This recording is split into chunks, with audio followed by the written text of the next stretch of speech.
Paul Daugherty begins by holding readers gently yet firmly in the reality that mental and emotional struggles are not spiritual failures.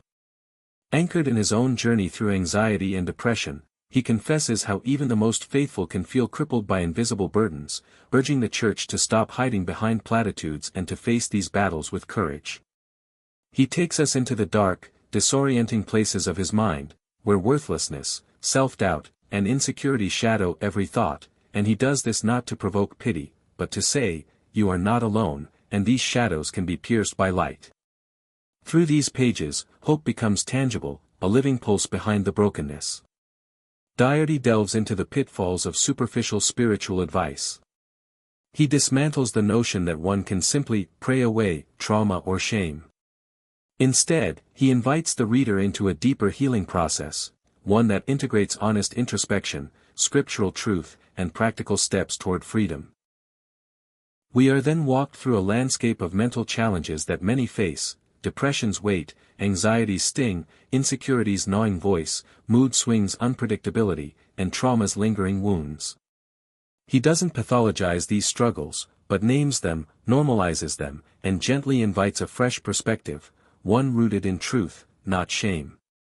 What follows is neither abstract theology nor cold psychology, it is scripture brought to life.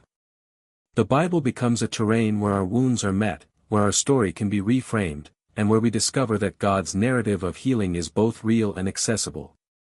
Inside this framework, Daugherty offers subtle but powerful strategies. He invites readers to recognize negative voices, challenge the lies they sell, and anchor new patterns of thought rooted in grace and truth.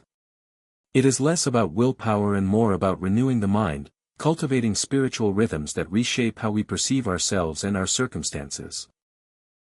His own healing process becomes a roadmap, moments of darkness met by small steps of faith, moments of breakthrough sparked by unwavering trust, and moments of vulnerability countered by honest prayer. In these pages, healing is messy and courageous, never formulaic. Daugherty weaves stories from his community, the broken and hopeful, the confessing and courageous, reminding us that healing often comes in the reflections of others' courage. It's not about isolated sanctity, but a shared journey toward emotional and mental victory. The tone remains compassionate, never rhetorical.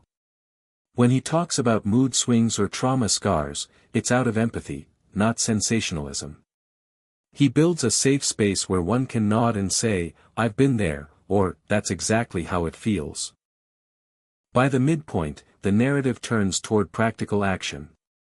He doesn't hand out rigid steps, but opens doors, identifying toxic thought loops, inviting truthful reframes, speaking forgiveness over ourselves, and inviting healing where shame once ruled. In these moments, scripture becomes more than a memory, it becomes medicine. The truths of identity, you are seen, you are loved, you are not defined by what you feel, become the scaffolding of a mind being rebuilt on a foundation stronger than insecurity. Daugherty is refreshingly transparent about setbacks. He doesn't pretend that mental health is a linear climb, rather, he shares how setbacks are invitations to grow deeper, to embrace humility, and to lean into transformation again, not through guilt, but through renewed reliance on grace. Toward the end, he emphasizes the kind of victory he's after, not superficial happiness, but deep resilience.